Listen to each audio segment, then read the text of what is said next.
Imagine if your mind were a garden, and every thought a seed. Would you tend to it with care, planting ideas that bloom into joy, resilience, and self-compassion?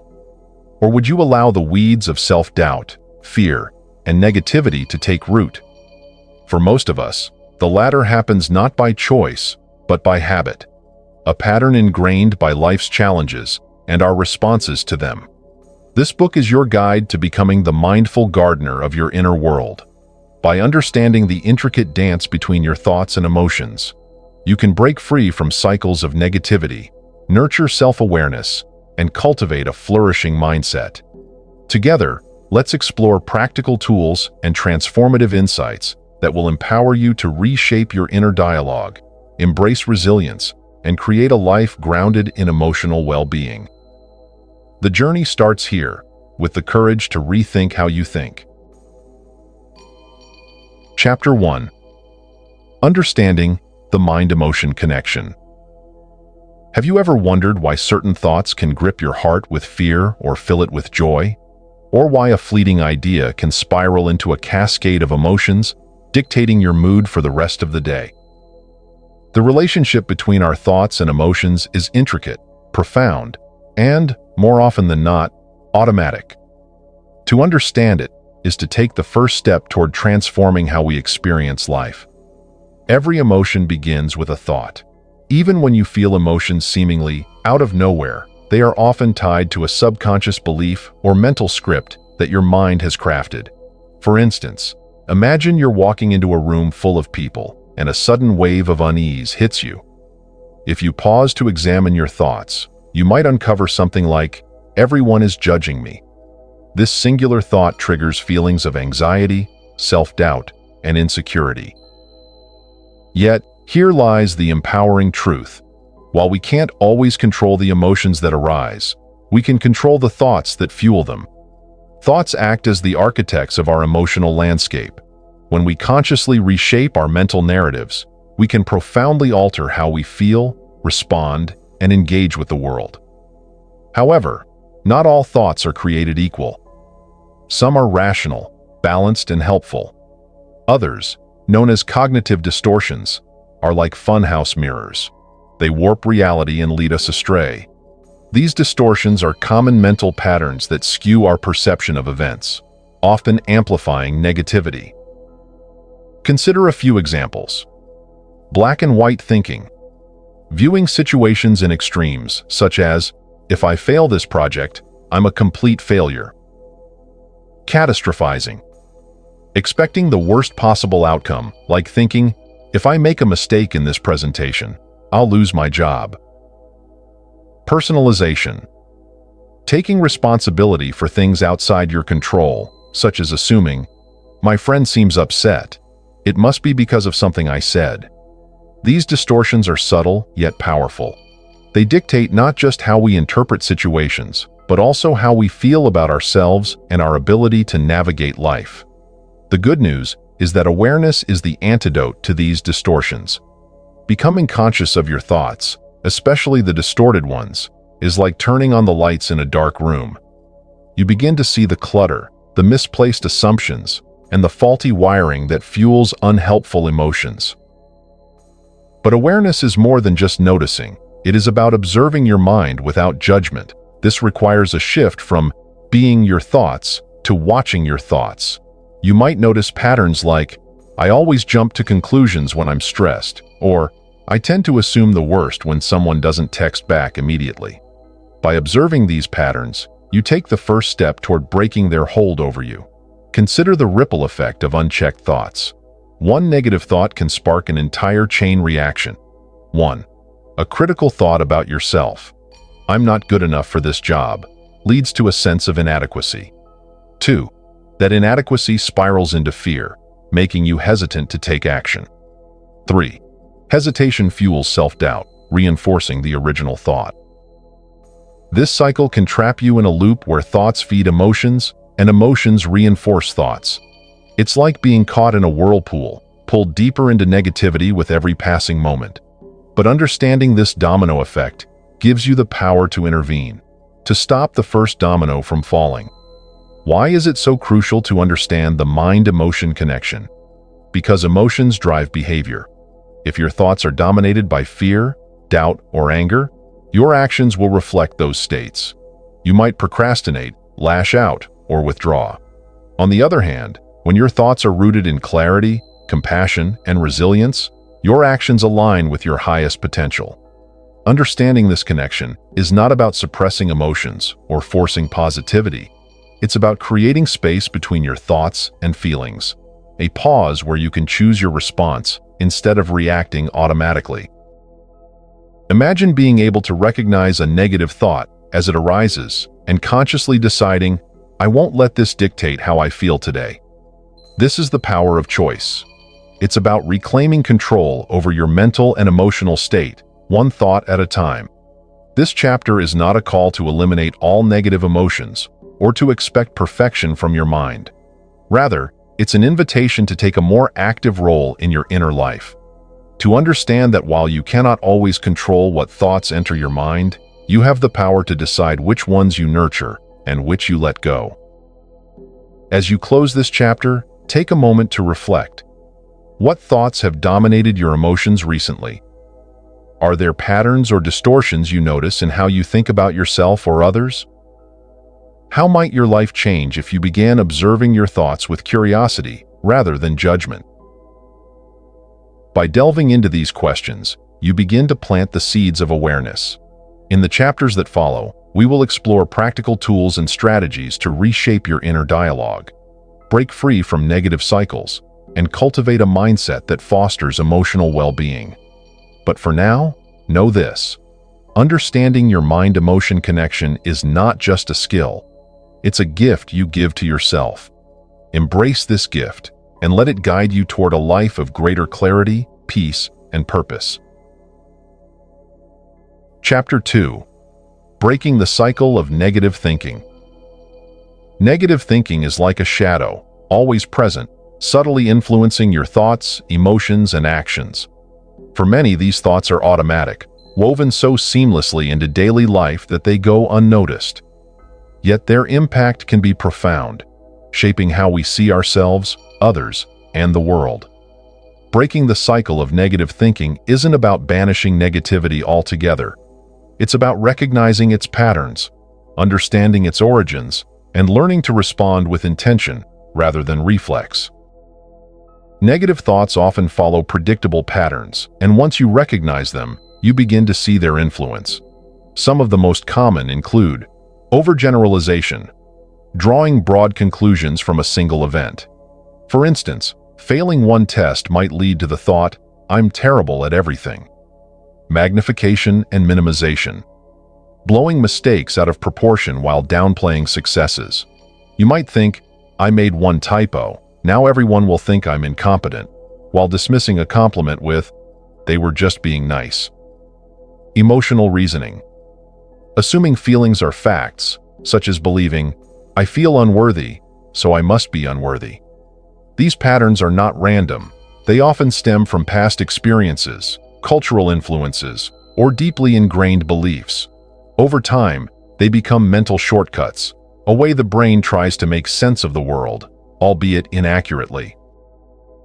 At the heart of many negative thoughts lies self-criticism. We are often our harshest critics, holding ourselves to impossibly high standards while forgiving others for the same mistakes. This inner critic thrives on perfectionism, whispering, "If you're not flawless, you're a failure." Perfectionism can feel like a noble pursuit, but it often leads to paralysis and burnout.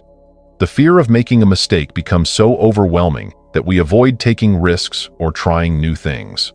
Worse, perfectionism often reinforces itself. Even small errors become evidence of inadequacy, fueling the belief that we must work harder, be better, or try again. Negative thinking isn't just a mental habit. It's a lens that colors every aspect of life. It affects relationships, career decisions, and even physical health. When we repeatedly think negatively, the brain forms stronger neural pathways for those thoughts, making them more automatic over time. But the reverse is also true. By interrupting negative patterns and fostering positive ones, We can literally rewire the brain, a process known as neuroplasticity. This isn't about forced optimism or ignoring life's challenges. It's about cultivating a balanced perspective that empowers rather than diminishes you. The good news is that negative thinking, while persistent, is not permanent. Here are some strategies to help you disrupt the cycle and regain control. 1.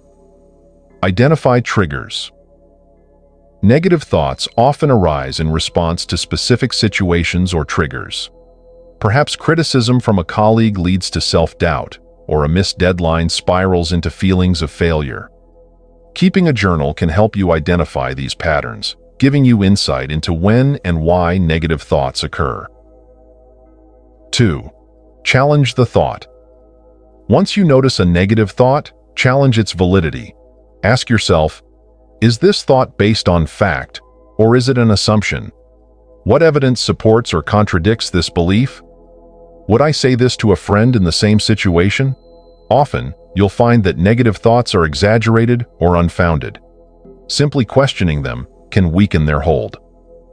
3. Reframe the narrative. Reframing is the art of looking at a situation from a new perspective. Instead of thinking, I'm a failure because I made a mistake, try, I made a mistake, but it's an opportunity to learn and grow. This isn't about denying reality, but about choosing a narrative that fosters growth rather than despair. 4. Practice mindfulness. Mindfulness helps you create space between a thought and your reaction. When a negative thought arises, instead of immediately engaging with it, observe it as if from a distance. Acknowledge it without judgment. I notice I'm thinking that I'm not good enough. This simple act of observation can disrupt the automatic cycle of negativity. 5. Focus on small wins. Negative thinking often fixates on what's wrong while ignoring what's right. Counter this by celebrating small victories. Did you complete a task you were dreading? Show kindness to someone? Learn something new? Focusing on these moments reinforces a positive mental framework. 6. Replace criticism with compassion. The next time you catch your inner critic at work, respond with compassion. Instead of thinking, I'll never be good enough, try, I'm doing my best, and that's enough. Self-compassion isn't indulgence. It's a powerful tool for resilience and growth. Breaking the cycle of negative thinking is not a one-time effort. It's a practice. Like any habit, it takes time and consistency to form. But every time you interrupt a negative thought, challenge its validity, or reframe it into something constructive, you're creating new neural pathways in your brain. Over time, positive thinking becomes just as automatic as negativity once was. Imagine a life where your inner dialogue empowers rather than diminishes you. Where mistakes are seen not as failures but as stepping stones. Where challenges become opportunities to grow rather than evidence of inadequacy. This isn't just wishful thinking. It's the natural outcome of breaking free from the patterns of negativity that have held you back. As you reflect on this chapter, consider this. Your thoughts are not facts, and they do not define you. With awareness, effort, and compassion, you can transform even the most stubborn patterns of negativity into a mindset of strength, clarity, and hope. The journey is yours to take, and it begins with the decision to think differently today. Chapter 3. The Science of Self-Talk. In the quiet corners of your mind, there is a voice that never stops speaking. It's there when you wake up, when you make decisions, and when you reflect on your day. This voice, your self-talk, shapes how you see the world, and more importantly, how you see yourself. Self-talk is powerful because it operates like a silent narrator, interpreting your experiences and influencing your emotions, actions, and beliefs. The question is, what story is your narrator telling? Science reveals a deep connection between self-talk and mental health. Positive self-talk has been linked to reduced stress, increased resilience, and greater overall happiness. Conversely, negative self-talk can fuel anxiety, depression, and low self-esteem. The reason self-talk is so impactful lies in its ability to shape your brain. When you repeatedly engage in a particular style of self-talk, whether positive or negative, you strengthen neural pathways associated with those thoughts. Over time, your brain becomes wired to think in that way. This is why a harsh inner critic can feel like an unshakable presence. It's a deeply ingrained mental habit. Consider this example. After making a mistake, you might think, "I can't believe I did that. I'm so stupid." This seemingly small statement reinforces a narrative of inadequacy. Now imagine replacing it with, "Mistakes are part of learning. What can I take away from this experience?" The difference isn't just in tone, it's in the underlying belief system each thought perpetuates. Before you can change your self-talk, you must first become aware of it. This is harder than it sounds because self-talk is often automatic. It runs in the background, unnoticed, but its effects are far-reaching. Start by paying attention to how you speak to yourself during critical moments. When you face a challenge, is your inner voice encouraging or doubtful? After a setback, do you comfort yourself or engage in self-blame? When reflecting on your abilities, do you highlight strengths or magnify weaknesses? Keeping a self-talk journal can help you identify recurring patterns. Write down the thoughts that arise in different situations and analyze their tone, content, and triggers. Over time, you'll notice themes, perhaps a tendency to catastrophize, generalize, or be overly critical. Changing self-talk isn't about forcing positivity. It's about cultivating a balanced, compassionate perspective that aligns with reality while fostering growth. Here are some techniques to reshape your inner dialogue. 1. Catch and replace negative thoughts. When you notice a negative thought, pause and challenge it. Ask yourself, is this thought accurate or am I exaggerating? What would I say to a friend in this situation? Is there another, kinder way to interpret this? For example, if you think, "I'm terrible at this," replace it with, "I'm learning and improving each time." The goal is not blind optimism, but constructive self-reflection. 2. Practice affirmations with intention. Affirmations are powerful tools for reprogramming self-talk, but they must feel authentic. Instead of saying, "I'm amazing at everything," which may feel insincere, opt for affirmations like, "I am capable of handling challenges with resilience and grace." Speak these affirmations aloud, or write them down regularly to reinforce positive beliefs. 3. Use the power of neutrality. If shifting from negative to positive feels like too big a leap, start with neutral statements. Instead of thinking, "I'll never succeed," try, "I'm figuring out the steps I need to take." Neutral self-talk creates a bridge between negativity and positivity. 4. Address yourself with compassion. Imagine speaking to a younger version of yourself or a close friend. Would you criticize them for struggling or offer words of encouragement? Apply that same kindness to yourself. Replace self-judgment with phrases like, "It's okay to feel this way. I'm doing my best, and that's enough." When you cultivate compassionate self-talk, the benefits extend beyond your internal world. A kinder inner dialogue fosters greater self-confidence, making you more willing to take risks and embrace new opportunities. It enhances emotional resilience, allowing you to bounce back more quickly from setbacks. Moreover, compassionate self-talk often improves relationships. When you're gentler with yourself, you naturally become more understanding and empathetic toward others. The critical voice that once projected judgment onto the world is replaced by one that seeks connection and understanding. It's important to remember that reshaping self-talk is not an overnight transformation. There will be days when your inner critic resurfaces, louder than ever. The key is to view this process as a practice. Each time you challenge a negative thought or offer yourself kindness, you're strengthening the habit of compassionate self-talk. Imagine a day where your inner dialogue is your greatest ally rather than your harshest critic, where mistakes are met with understanding, challenges with encouragement, and victories with celebration. This is not an unattainable dream. It's the natural result of rewiring your self-talk.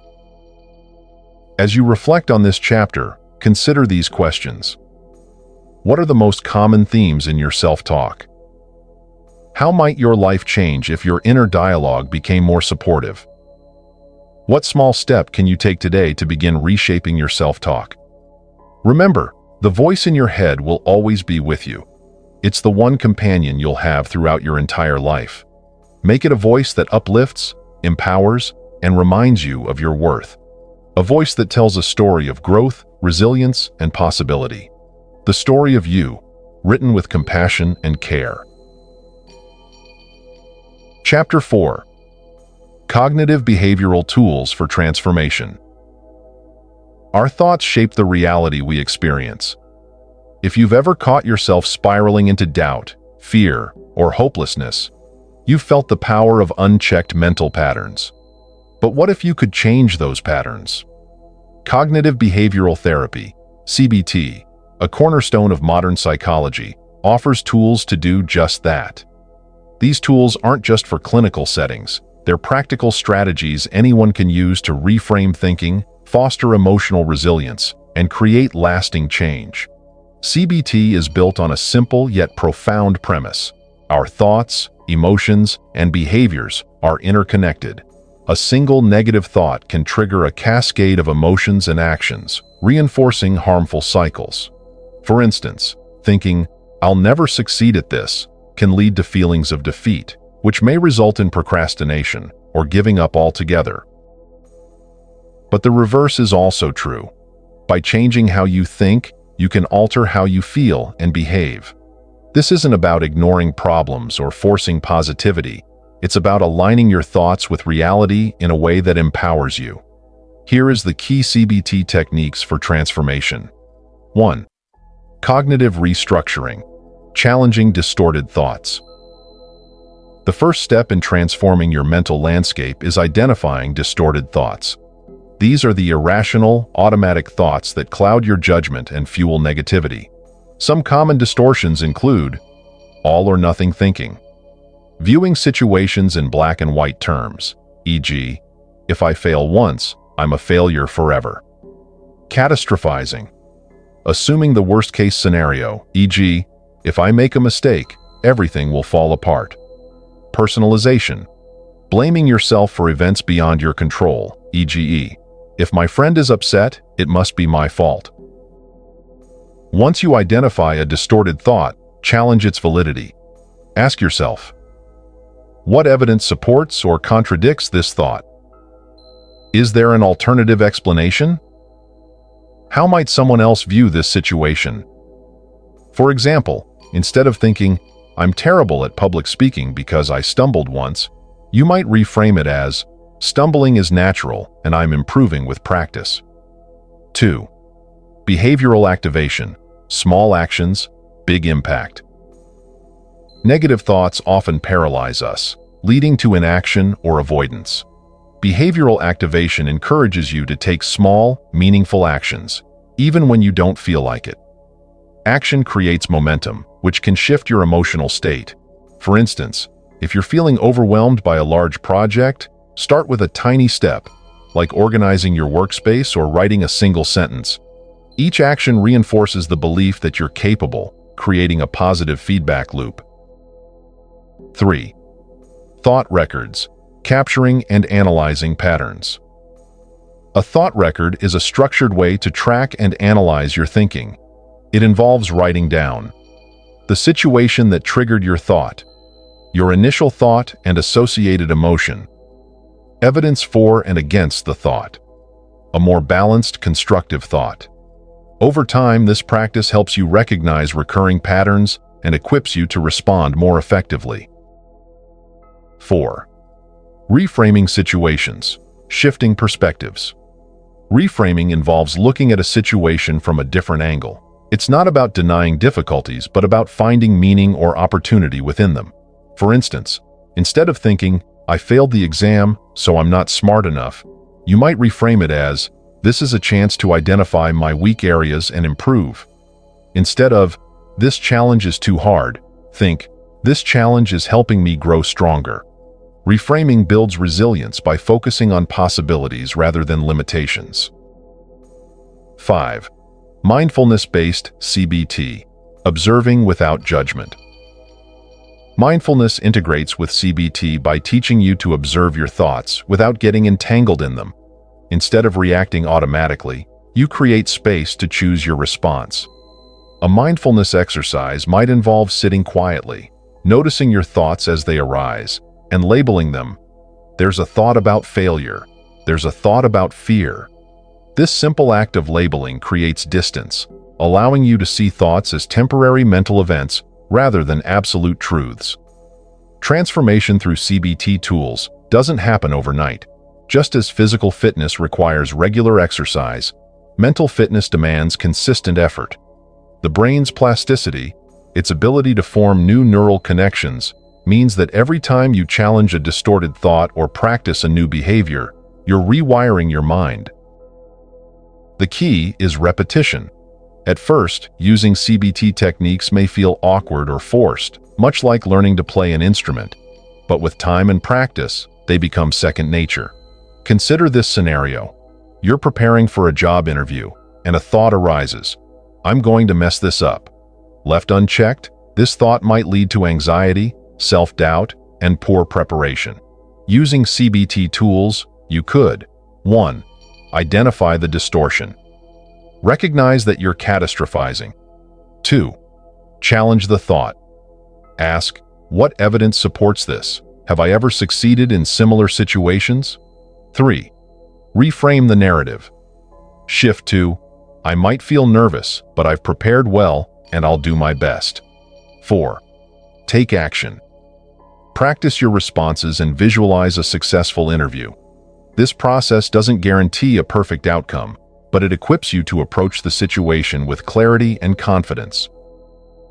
CBT tools are not magic wands that erase life's difficulties. They are tools of empowerment, giving you the ability to navigate challenges with greater awareness and intention. Each time you challenge a negative thought or take a small step forward, you're reclaiming your power.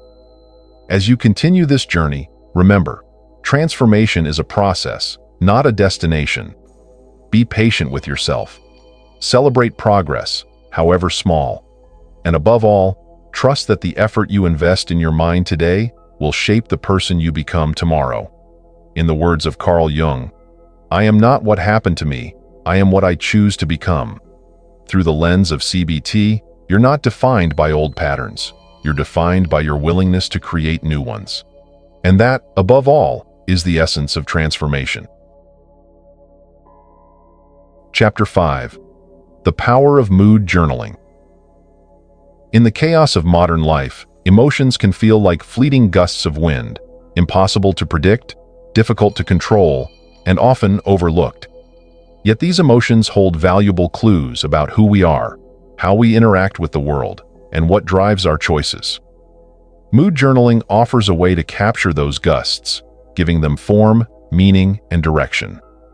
It's not merely a practice of recording thoughts. It's a journey into understanding your emotional landscape and using that awareness as a tool for transformation. We often move through life unaware of the patterns that shape our feelings. Have you ever found yourself in a bad mood without knowing why, or reacted strongly to a situation, only to wonder later what triggered you? These moments stem from unexamined emotional cycles. Mood journaling shines a light on these cycles, helping you identify triggers, recurring themes, and underlying beliefs. It transforms vague feelings into tangible data you can analyze, empowering you to make informed choices about how to respond. From a psychological perspective, tracking your emotions enhances self-awareness, a critical component of emotional intelligence. Research shows that individuals with high emotional intelligence are better equipped to navigate stress, build stronger relationships, and achieve personal goals. Journaling isn't just an expressive exercise, it has measurable effects on the brain. Studies reveal that writing about emotions activates the prefrontal cortex, the part of the brain responsible for decision-making and self-regulation. This activation helps process complex emotions, reducing their intensity and fostering a sense of clarity. Moreover, journaling has been linked to improved mental health. It provides an outlet for releasing pent-up emotions, lowers stress levels, and even boosts immune function. In essence, journaling transforms your inner turmoil into a form of self-healing. Beginning a mood journal doesn't require elaborate tools or techniques, just a notebook, a pen, and the willingness to explore your inner world. Here's a step-by-step guide to get started. 1. Set a routine. Choose a consistent time each day to reflect on your emotions. Morning entries can help set intentions, while evening entries provide an opportunity to process the day's events. 2. Describe the emotion. Start by identifying and naming your emotion. Is it anger, sadness, joy, or something more nuanced like frustration or hope? Naming emotions gives them structure, making them easier to understand. 3. Note the trigger. What prompted the emotion? Was it a specific event, a conversation, or even a thought? Recognizing triggers helps you anticipate and manage similar situations in the future. 4. Rate the intensity. Assign a number from 1 to 10 to indicate how strongly you felt the emotion. Tracking intensity over time reveals patterns and highlights areas for improvement. 5. Reflect on the response. How did you react to the emotion? Did you withdraw, lash out, or cope in a healthy way? Journaling about your reactions fosters accountability and growth. 6. End with insight or action. Conclude each entry with a takeaway or a plan for moving forward. For example, I felt overwhelmed by work today, so I'll prioritize tasks and delegate where possible tomorrow. Once you're comfortable with the fundamentals, consider adding layers to your journaling practice. 1. Track emotional patterns over time. Review past entries to identify recurring themes. Are there specific times of day or situations that consistently affect your mood? This insight can guide lifestyle changes. 2. Incorporate gratitude. End each entry by listing something you're grateful for. This simple act shifts focus from what's wrong to what's right, promoting a balanced perspective. 3. Explore core beliefs. Use journaling to dig deeper into the beliefs underlying your emotions.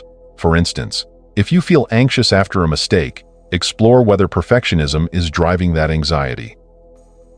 4. Visualize your data. Create charts or graphs to track mood fluctuations over weeks or months. Visual representation makes patterns more apparent and highlights areas of progress. Mood journaling isn't just about cataloging feelings. It's a catalyst for transformation. Each entry represents a step toward greater self-awareness and emotional mastery. For instance, a person struggling with frequent anger might notice through journaling that their anger peaks during stressful workdays. This insight could lead them to implement stress management techniques, such as mindfulness or delegation, resulting in fewer emotional outbursts. Similarly, someone battling low self-esteem might use journaling to challenge negative self-talk and replace it with affirmations of worth. Over time, these small shifts accumulate, fostering profound personal growth. The ultimate goal of mood journaling is not to eliminate negative emotions, but to understand and navigate them with grace. Life will always present challenges, but journaling equips you with the tools to face them constructively. As you journal, you'll begin to notice the subtle interplay between your thoughts, emotions, and actions. You'll see how a fleeting thought can spiral into a mood, or how a single choice can shift your day. With this awareness, you gain the power to interrupt harmful cycles and create new, empowering ones. Like any meaningful practice, mood journaling requires consistency and patience. There will be days when your emotions feel too complex to untangle or too painful to confront. On those days, remember, the act of journaling itself is an act of self-care. By showing up for yourself, even imperfectly, you're affirming your commitment to growth. As you continue this practice, you'll discover a deeper connection with yourself. You'll learn to navigate the highs and lows with curiosity and compassion. Most importantly, you'll realize that within every emotion, whether joyful or challenging, lies the potential for insight, healing, and transformation. Mood journaling is more than a habit. It's a lifelong conversation with your inner world. One entry at a time, it guides you toward a life of clarity, balance, and emotional resilience. Chapter 6. Overcoming procrastination and perfectionism. Procrastination and perfectionism are two sides of the same coin, often disguised as opposing forces but deeply interconnected. One delays action for fear of imperfection. The other demands impossible standards, paralyzing progress. Together, they form a vicious cycle that traps us in frustration and self-doubt. But within this struggle lies an opportunity, the chance to unravel these habits, understand their roots, and replace them with a healthier, more empowering mindset. Procrastination isn't simply laziness. It's a complex emotional response to fear, uncertainty, or overwhelm. It often arises from the fear of failure or judgment. What if I try and it's not good enough? Faced with this internal pressure, we opt for temporary relief by avoiding the task altogether. But procrastination isn't benign. Each delayed action feeds feelings of guilt and stress, which can spiral into self-criticism. Why can't I just get things done? This inner conflict only reinforces avoidance, creating a self-perpetuating loop. To break this cycle, we must recognize procrastination as an emotional coping mechanism, not a character flaw. It's a symptom of deeper fears, not a reflection of your abilities or worth. At first glance, perfectionism seems like a positive trait, a commitment to excellence, but when left unchecked, it becomes a barrier to growth. Perfectionists set unrealistically high standards, equating success with flawlessness. The problem? Perfection is unattainable. This mindset creates a constant fear of falling short, making even small tasks feel insurmountable. Perfectionism doesn't just hinder productivity, it erodes self-esteem, as every perceived imperfection becomes a personal failure. Worse still, perfectionism often fuels procrastination. The thought of not meeting idealized expectations leads to avoidance. If I don't start, I can't fail. This pairing of procrastination and perfectionism locks us in a cycle of inaction and regret. Before we can overcome procrastination and perfectionism, we must first recognize their presence. Ask yourself, do I delay starting tasks because they feel overwhelming or because I fear making mistakes? Do I frequently revise or overanalyze, even when unnecessary? Do I struggle to finish projects, believing they're never good enough? Do I feel paralyzed by the idea of not meeting expectations, my own or others? Acknowledging these patterns is the first step toward change. Awareness transforms subconscious habits into conscious choices. Rewriting the narrative. Tools to overcome. 1. Adopt a growth mindset. The core belief driving perfectionism is that mistakes are failures. To counter this, embrace the growth mindset. The idea that every mistake is an opportunity to learn. Instead of thinking, I failed because I'm not good enough, reframe it as, I learned something valuable from this experience. Viewing challenges as stepping stones rather than roadblocks reduces fear and encourages action. 2. Set realistic goals. Perfectionists often set impossibly high standards, leading to disappointment or inaction.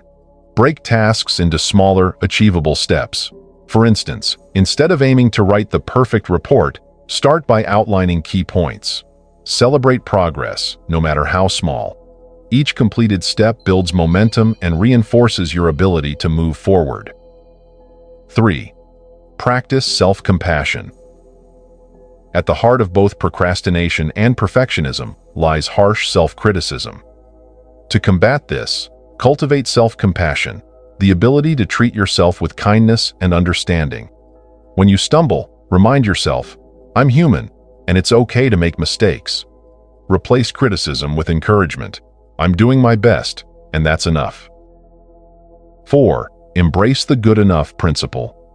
Perfectionism demands 100% effort in every endeavor, but not all tasks require perfection.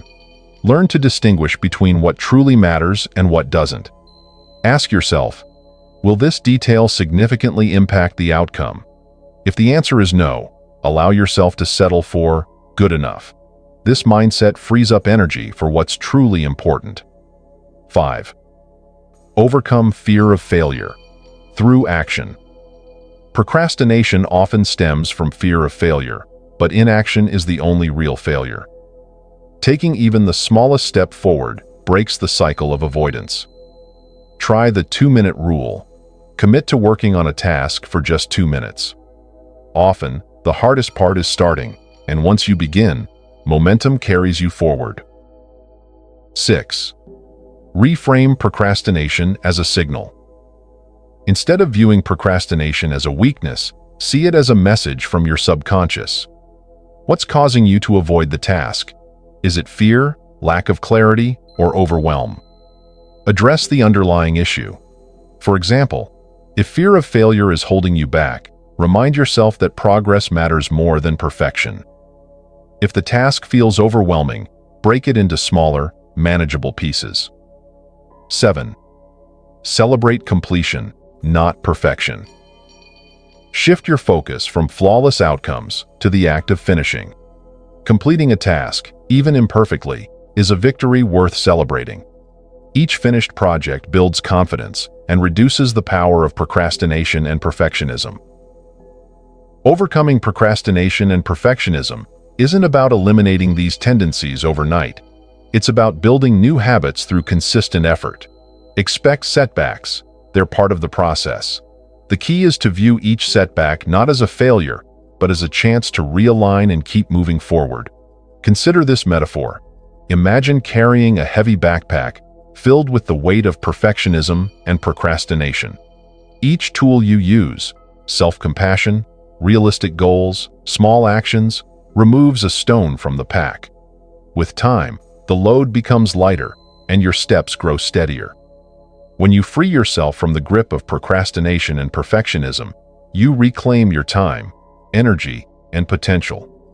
You learn to act despite uncertainty, to embrace imperfection as part of the journey, and to find satisfaction in progress rather than unattainable ideals.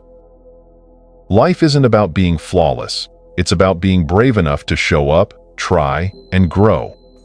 As you step into this mindset, you'll discover a profound truth. The courage to act imperfectly is the gateway to achieving greatness. Let go of the need for perfection. Start where you are, use what you have, and take one small step today. You'll be amazed at how far you can go. Chapter 7. Building Resilience Through Emotional Flexibility. Life is an unpredictable journey, filled with highs that inspire and lows that test the very core of our being. Resilience, the ability to bounce back from adversity, has long been hailed as a key to navigating these inevitable challenges. But resilience is not a rigid shield. It is not about pushing through life's difficulties with unyielding strength. Instead, true resilience is fluid and adaptive, much like water flowing around obstacles. Emotional flexibility is the foundation of this fluidity, enabling us to respond to life's twists and turns with grace, strength, and wisdom. Emotional flexibility is the capacity to adapt to changing circumstances without losing sight of what truly matters. It involves acknowledging emotions as they arise, rather than suppressing or resisting them. Unlike rigid coping mechanisms, which often break under pressure, emotional flexibility allows us to bend and adapt, finding new paths forward even when the road seems blocked. At its heart, emotional flexibility is a balance, the ability to experience life's emotions fully, both the joy and the pain, while maintaining a sense of perspective. It's not about eliminating discomfort, but learning to navigate it with an open mind and a steady heart. Rigid resilience, the kind that demands stoicism and an unrelenting focus on overcoming challenges, can often lead to burnout. When we refuse to acknowledge our vulnerabilities, we risk becoming overwhelmed by the very struggles we are trying to endure. Flexible resilience, by contrast, acknowledges the ebb and flow of emotions. It recognizes that strength lies not in avoiding pain, but in processing it. This mindset fosters a deeper sense of self-awareness, helping us understand not just how to survive difficult times, but how to grow through them. Acceptance is the cornerstone of emotional flexibility. It involves facing reality as it is, rather than as we wish it to be. This doesn't mean passivity or resignation. It means letting go of resistance to the unchangeable. When faced with adversity, our natural instinct is often to fight against it. This isn't fair, or I shouldn't have to deal with this. While understandable, this resistance only deepens our suffering. Acceptance, on the other hand, allows us to focus our energy on what can be changed. For example, if a project at work falls apart, rigid thinking might lead to self-blame or futile attempts to control the uncontrollable. Flexible thinking, rooted in acceptance, would instead ask, what can I learn from this? How can I move forward? Mindfulness is a powerful tool for building emotional flexibility. By bringing attention to the present moment, mindfulness helps us observe our thoughts and feelings without judgment. This practice creates space between emotion and reaction, allowing us to respond intentionally rather than impulsively. Imagine you're in the middle of a heated argument. Without mindfulness, anger might drive you to say things you regret. But with mindfulness, you can pause, acknowledge the anger, and choose a response that aligns with your values. This is the essence of emotional flexibility, responding thoughtfully rather than reacting automatically. Practical strategies for building emotional flexibility. 1. Name your emotions. Emotional flexibility begins with awareness. Take time to name what you're feeling: anger, sadness, frustration, or even joy. Naming emotions reduces their intensity and helps you understand them more clearly. 2. Reframe challenges as opportunities. Adversity often brings growth, but only if we're willing to look for the lessons within it. Ask yourself, what can this experience teach me? How can it make me stronger or wiser? For instance, a personal failure might feel devastating, but it could also be an opportunity to reassess your goals and refine your approach. 3. Practice self-compassion. When life gets tough, it's easy to fall into self-criticism. I should have handled this better. Instead, try treating yourself with the same kindness you'd offer a friend. Self-compassion fosters resilience by creating a safe internal space for growth and healing. 4. Focus on what you can control. Emotional flexibility thrives when we distinguish between what we can and cannot change. Focus your energy on the aspects within your control, such as your attitude, choices, and actions. For example, if a relationship ends, you can't control the other person's feelings, but you can control how you choose to heal and move forward. 5. Develop healthy coping mechanisms. Resilient individuals have a toolbox of coping strategies to navigate difficult times. These might include exercise, journaling, talking to a trusted friend, or engaging in creative activities. Find what works for you and make it a regular part of your routine. 6. Cultivate gratitude. Even in the darkest times, there are moments of light. Practicing gratitude helps shift focus from what's wrong to what's right, fostering a sense of balance and perspective. While emotional flexibility is an internal skill, it's also strengthened through connection with others. Sharing your struggles with trusted friends or family members creates a support network that bolsters resilience. Additionally, hearing others' stories of overcoming adversity can inspire new perspectives on your own challenges. Community reminds us that we're not alone and that growth is a shared journey. Emotional flexibility doesn't eliminate pain, but it transforms it. Instead of viewing struggles as setbacks, flexible resilience sees them as stepping stones. Every challenge becomes an opportunity to deepen self-awareness, develop new skills, and discover inner strength. For instance, losing a job might initially feel devastating, but it could also spark a career change that aligns more closely with your passions. Similarly, a difficult breakup might lead to greater self-discovery and healthier future relationships. Life will always bring uncertainty, but emotional flexibility provides an anchor. It allows us to face the unknown with curiosity rather than fear, adaptability rather than rigidity.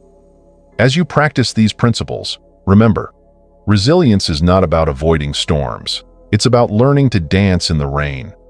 With emotional flexibility as your guide, you'll find that even life's greatest challenges can lead to profound growth and transformation. Chapter 8. Healing through gratitude and positive reinforcement. In the whirlwind of daily life, we often focus on what's missing, what's broken, or what's not yet achieved. Our attention gravitates toward problems and shortcomings, fueled by an innate negativity bias that has long helped humanity survive. Yet, this survival mechanism can trap us in cycles of dissatisfaction and stress. To break free, we must shift our perspective from lack to abundance, from criticism to celebration. Gratitude and positive reinforcement are the tools that enable this transformation, cultivating a mindset where healing and growth flourish. Gratitude is more than a fleeting emotion. It's a powerful mental state with profound effects on our well-being. Neuroscientists have found that practicing gratitude activates the brain's reward system, releasing dopamine and serotonin, chemicals that enhance mood and foster a sense of peace. Regular expressions of gratitude can even rewire the brain, making us more attuned to positive experiences and less reactive to negativity. Consider how gratitude transforms a simple experience. A shared meal becomes a moment of connection. A walk in nature shifts from mundane to awe-inspiring. When we actively appreciate life's small blessings, we not only savor the present, but also build emotional resilience, creating a buffer against life's inevitable challenges. Life's wounds, whether physical, emotional, or relational, often leave scars that linger. Gratitude helps us confront these wounds with grace. It shifts our focus from the pain of what was lost to the value of what remains. This doesn't mean denying grief or hardship. Rather, it's about finding meaning within them. For instance, someone recovering from heartbreak might initially feel consumed by loss.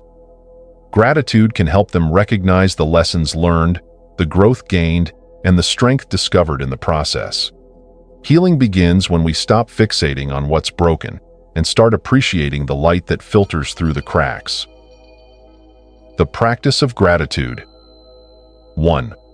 Daily gratitude journaling. At the end of each day, write down 3 things you're grateful for. They don't have to be monumental. Simple joys like a kind word from a friend or a warm cup of coffee suffice. Over time, this practice trains your mind to notice and cherish life's positives. 2. Express gratitude to others. Take time to thank the people who bring value to your life. Whether it's a heartfelt note, a sincere compliment, or a simple thank you, expressing appreciation strengthens relationships and fosters mutual understanding. 3. Reframe challenges. When faced with adversity, ask yourself, what lesson or opportunity for growth does this situation present? Reframing difficulties through a lens of gratitude can reveal unexpected blessings. Gratitude focuses on recognizing what is good. Positive reinforcement emphasizes encouraging more of it. It's a technique often used in behavioral psychology to strengthen desirable actions, but its power extends beyond training behaviors. Positive reinforcement creates a feedback loop of growth and motivation, fostering a sense of achievement and progress. Consider how we often approach self-improvement, by focusing on what we need to fix or stop. This deficit-based mindset can feel discouraging. Positive reinforcement flips the script. Instead of punishing missteps, it celebrates successes, no matter how small, building momentum for lasting change. How to use positive reinforcement. 1. Acknowledge small wins. Every step forward, no matter how minor, deserves recognition. Celebrate completing a workout, finishing a task, or even choosing to rest when needed. These acknowledgments reinforce the behavior, making it more likely to recur. 2. Use affirmations as rewards. Positive self-talk acts as reinforcement for healthy actions. After a productive day, tell yourself, "I'm proud of how I showed up today." These affirmations reinforce a sense of capability and worth. 3. Reward effort, not just results.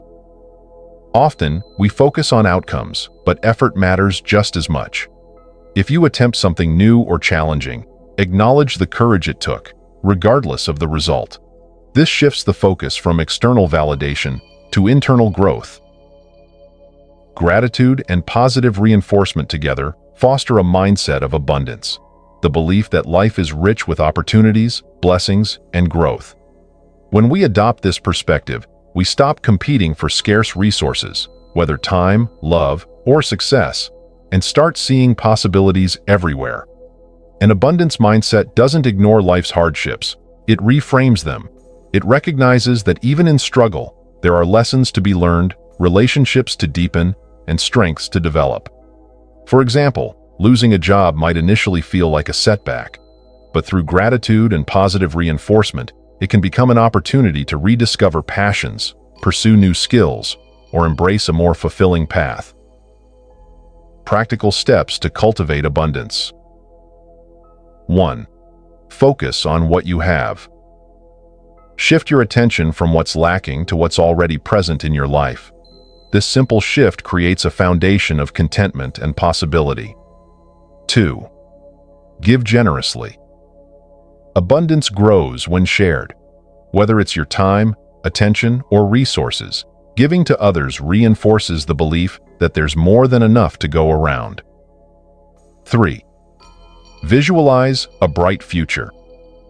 Positive reinforcement thrives on vision.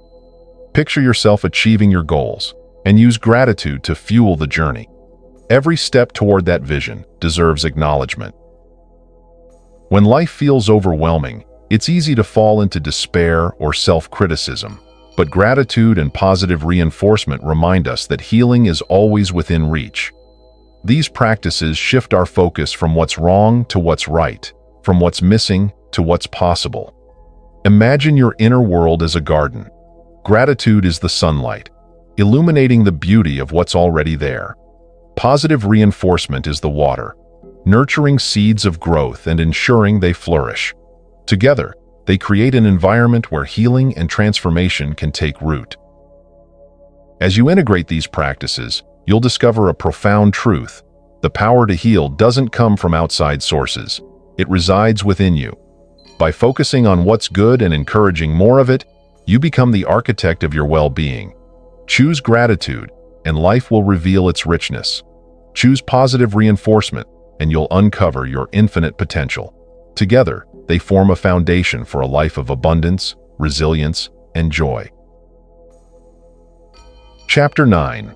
Strengthening Relationships Through Empathy. In the labyrinth of human relationships, empathy is the compass that guides us toward deeper understanding and connection. It is the bridge between hearts, enabling us to step into another's world and see life from their perspective. Yet, in a fast-paced world where distractions abound and egos often clash, empathy can feel like a lost art. This chapter explores how cultivating empathy, coupled with practical techniques like those found in cognitive behavioral therapy, CBT, can transform our relationships into sources of strength, joy, and mutual growth. At its core, empathy is the ability to feel with someone else, to share in their joys, sorrows, fears, and hopes. It is not about solving their problems or agreeing with their viewpoint.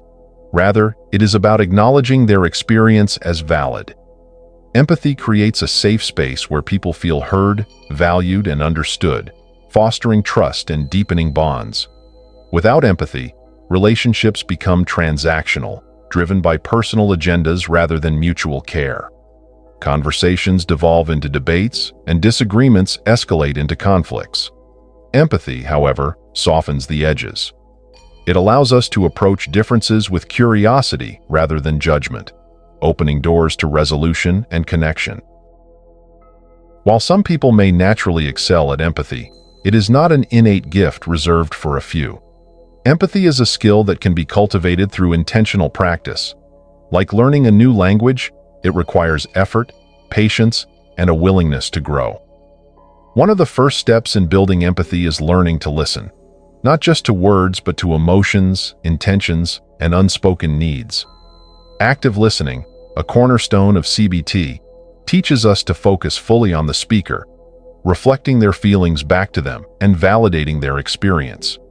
For example, if a friend shares their frustration about work, an empathetic response might be, "It sounds like you've been feeling overwhelmed and unappreciated. That must be really tough." This simple act of acknowledgement can be profoundly healing. Cognitive behavioral therapy offers tools that can help us navigate interpersonal dynamics with greater empathy and effectiveness. 1. Identifying cognitive distortions in relationships. Just as we challenge distorted thoughts in our personal lives, we can apply the same principle to our interactions with others. For instance, assuming a loved one is angry because they didn't respond to a text may reflect a cognitive distortion like mind reading or catastrophizing.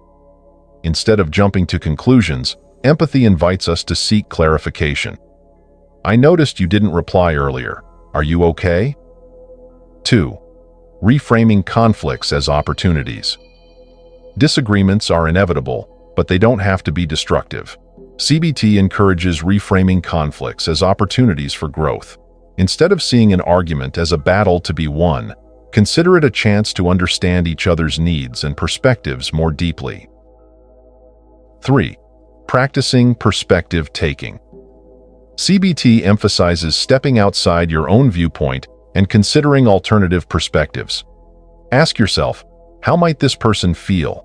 What experiences could be influencing their behavior? This practice builds compassion and reduces reactive judgments. Active listening is empathy in action. It involves being fully present, setting aside distractions, and focusing on the other person's words and emotions. This means resisting the urge to interrupt, offer solutions, or share your own experiences prematurely. Instead, reflect back what you hear and ask open-ended questions to encourage deeper sharing. For instance, if a partner expresses disappointment about a canceled plan, rather than dismissing it with, "We can reschedule," try saying, "I can see how much you were looking forward to that. It's disappointing when things don't work out." Such responses validate emotions and strengthen the bond. Conflict often arises not from malice, but from misunderstanding. Empathy transforms conflict resolution by shifting the focus from blame to collaboration. 1. Pause before reacting. In heated moments, take a step back to calm your emotions. This pause creates space for empathy to emerge, allowing you to respond thoughtfully rather than react impulsively. 2. Focus on feelings, not faults. Use I statements to express how you feel rather than assigning blame. For example, instead of saying, "You never listen to me," try, "I feel unheard when I share something important." This approach invites dialogue rather than defensiveness. 3.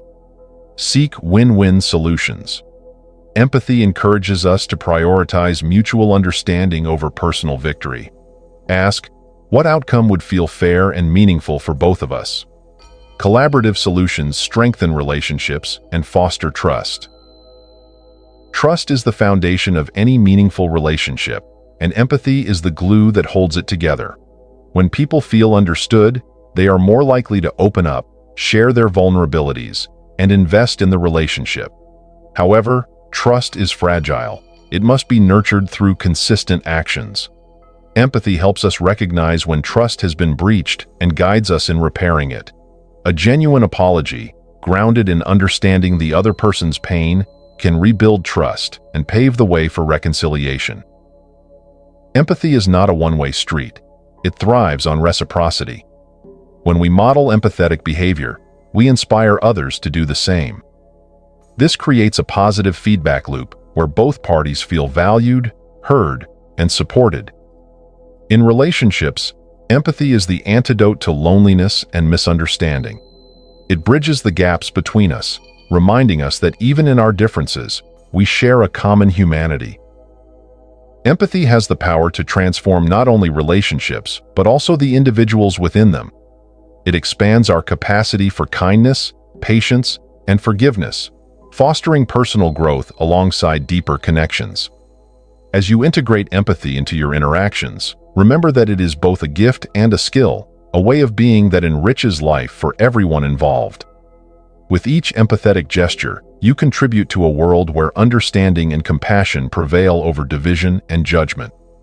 Empathy doesn't just strengthen relationships, it transforms them into sanctuaries of love, trust, and mutual growth. By practicing empathy, you'll discover that the greatest rewards are not just stronger connections, but also a richer, more fulfilling life. Chapter 10. Maintaining emotional well-being for life. Life is a journey filled with ups and downs, triumphs and setbacks, joy and sorrow.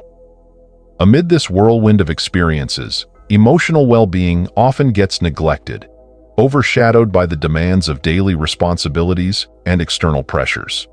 Yet, the ability to maintain emotional well-being is not just about avoiding distress or seeking happiness. It's about building a resilient foundation that can weather any storm. In this chapter, we'll explore strategies to sustain mental health in the long run, emphasizing the importance of continuous self-improvement, mindfulness, and healthy emotional habits. Emotional well-being is not a destination, it is a continuous process. Much like physical health, it requires regular attention, self-care, and commitment. Too often, we wait until we feel overwhelmed or burnt out to check in with ourselves. This reactive approach can leave us in a state of constant stress. Instead, we should adopt a proactive mindset, one that nurtures emotional health before it is tested. Self-care isn't just about indulgence, though a day of rest or a favorite treat can be rejuvenating. It's about creating habits that support your emotional state over time. These habits can include simple daily practices such as getting enough sleep, eating nourishing foods, exercising, and engaging in activities that bring joy and peace. The more we care for our emotional health regularly, the more resilient we become to life's inevitable challenges. One of the most powerful tools for maintaining emotional well-being is mindfulness. Mindfulness is the practice of being fully present in the moment, without judgment. In today's world, where distractions are constant and our thoughts race between past regrets and future anxieties, mindfulness offers a grounding anchor. It allows us to step back from the chaos and observe our emotions with a sense of clarity and objectivity. Mindfulness can be practiced through meditation, deep breathing, or even simple awareness in everyday activities like eating, walking, or listening. By grounding ourselves in the present, we can prevent our emotions from spiraling into overwhelming thoughts and anxieties. This practice fosters an internal sense of calm and balance, making it easier to respond to challenges in a measured, thoughtful way. Moreover, mindfulness helps us break free from unhealthy patterns of emotional reactivity. It teaches us to acknowledge our feelings without being consumed by them. For instance, if you feel anger rising during a conversation, mindfulness allows you to pause, take a deep breath, and choose a response rather than acting impulsively. This emotional awareness gives us the space to decide how we want to navigate situations, fostering healthier relationships and greater personal peace. One of the biggest barriers to emotional well-being is the pressure to be perfect. Society often presents an idealized image of success, happiness, and beauty, leading many to believe that they must meet these standards to be worthy or accepted. The pursuit of perfection can result in stress, dissatisfaction, and self-criticism, which erode emotional health. True emotional well-being comes from embracing imperfection and cultivating self-acceptance. The idea that we must be flawless in order to be lovable or successful is a myth that only fuels feelings of inadequacy. Accepting ourselves as we are, with all our flaws, strengths, and vulnerabilities, is liberating. This doesn't mean resigning ourselves to complacency or abandoning personal growth. Instead, it's about recognizing that growth and change can happen alongside acceptance.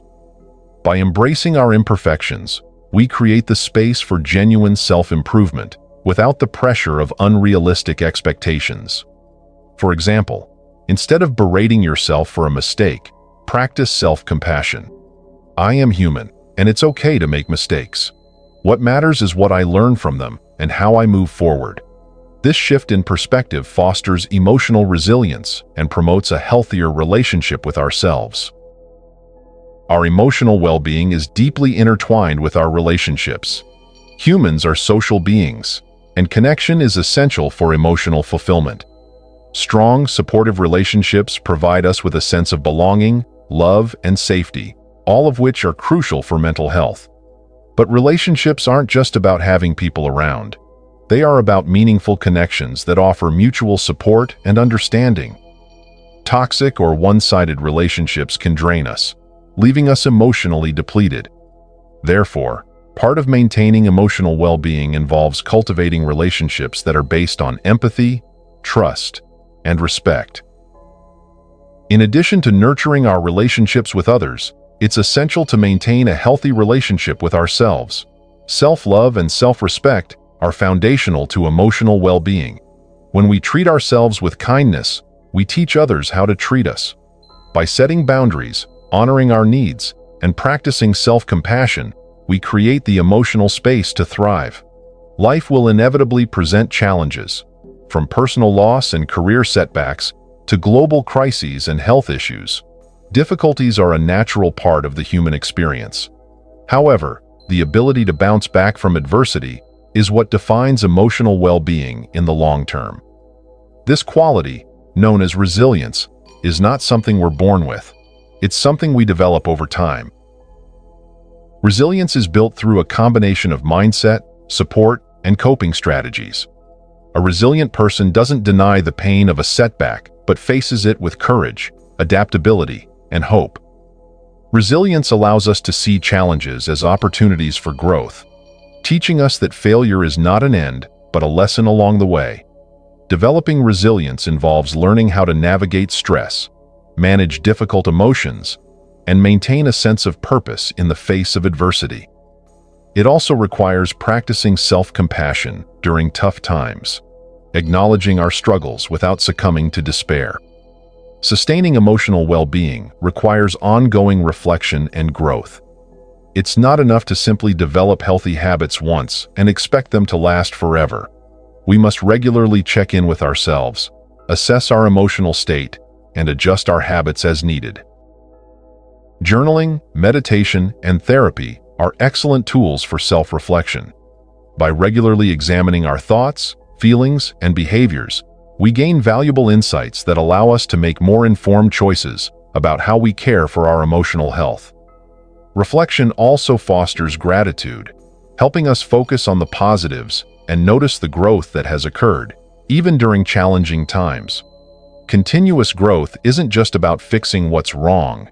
It's about becoming more attuned to our emotional needs and learning to live with greater awareness and intention. Emotional well-being isn't a destination. It's a lifelong journey of self-care, self-awareness, and growth. By incorporating habits of mindfulness, self-acceptance, resilience, and healthy relationships, we can sustain our mental health throughout life's ebbs and flows. Emotional well-being doesn't mean the absence of pain or challenges, but the ability to face them with strength, compassion, and a clear mind. The key to maintaining emotional well-being for life lies in the understanding that it is an ongoing practice, a continual process of self-awareness and growth. By committing to these practices, we can navigate the complexities of life with greater ease, grace, and joy, ensuring that our emotional health remains as resilient and vibrant as our spirit. Conclusion. In the grand tapestry of life, emotional well-being is the thread that holds everything together, offering us the strength to weather storms and the clarity to savor moments of peace. It is not a static state, but a dynamic, ongoing journey that requires dedication, self-awareness, and a willingness to grow. As we embrace practices like mindfulness, self-compassion, and resilience, we discover that true emotional well-being doesn't come from avoiding challenges, but from learning to navigate them with grace and understanding. By continuously investing in ourselves, nurturing our relationships, and committing to personal growth, we unlock the power to live not just in survival, but in thriving. In the end, the quality of our emotional life shapes the quality of our entire existence, reminding us that the most profound transformation begins within.